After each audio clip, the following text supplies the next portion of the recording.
dengan NIM 200801606. Saya merupakan mahasiswi dari Fakultas Hukum Universitas Mula Warman semester 7 yang mengambil minatan hukum perdata. Dan pada kesempatan kali ini saya akan menjelaskan yaitu apa itu pasar modal dan juga tips investasi pasar modal bagi pemula. Pada pertama ini adalah mengenal pasar modal. Apa sih pasar modal itu? Undang-Undang Pasar Modal Nomor 8 Tahun 1995 tentang pasar modal mendefinisikan pasar modal sebagai kegiatan yang bersangkutan dengan penawaran umum dan perdagangan efek, perusahaan publik yang berkaitan dengan efek yang diterbitkannya, serta lembaga dan profesi yang berkaitan dengan efek.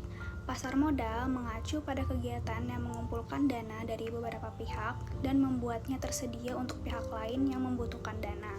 Fungsi inti dari pasar semacam itu adalah untuk meningkatkan efisiensi transaksi sehingga setiap entitas individu tidak perlu melakukan pencarian dan analisis, membuat perjanjian hukum dan menyelesaikan transfer dana.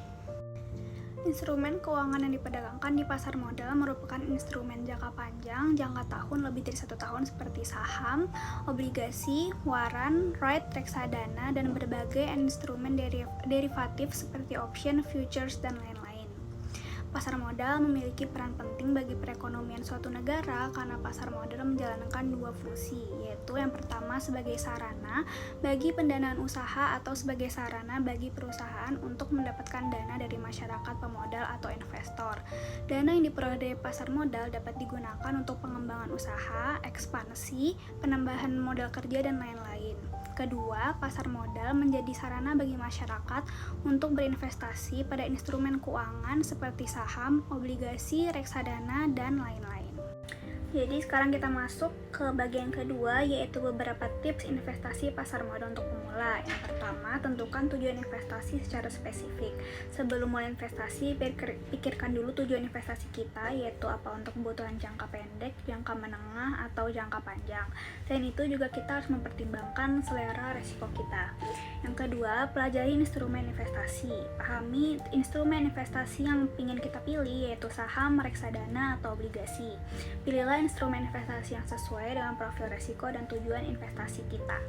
Yang ketiga, yaitu alokasikan dana untuk investasi secara konsisten. Idealnya alokasikan 10% hingga 30% dari pendapatan bulanan untuk investasi. Pastikan uang yang kita pakai untuk berinvestasi tidak mengganggu kebutuhan sehari-hari, cicilan hutang, ataupun dana darurat.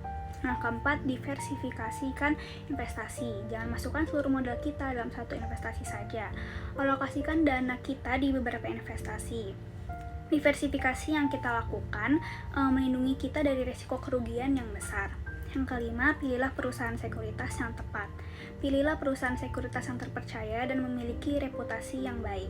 Yang keenam, yaitu sabar dan konsisten dalam mempelajari instrumen investasi. Pelajari saham-saham yang dapat kita pilih, kemudian beli dan memantau pergerakannya. Tentukan dulu jangka waktu investasi yang ingin kita lakukan. Yang ketujuh atau yang terakhir adalah realistis dalam melakukan investasi. Tidak ada yang instan dalam sebuah proses, butuh waktu dan usaha yang bisa mencapai tujuan yang diidamkan. Jangan pernah berekspektasi untuk mendapat keuntungan yang besar dalam waktu yang singkat. Mungkin itu saja yang bisa saya sampaikan untuk penjelasan investasi dan pasar modal pada kali ini. Kurang lebihnya saya mohon maaf. Wassalamualaikum warahmatullahi wabarakatuh.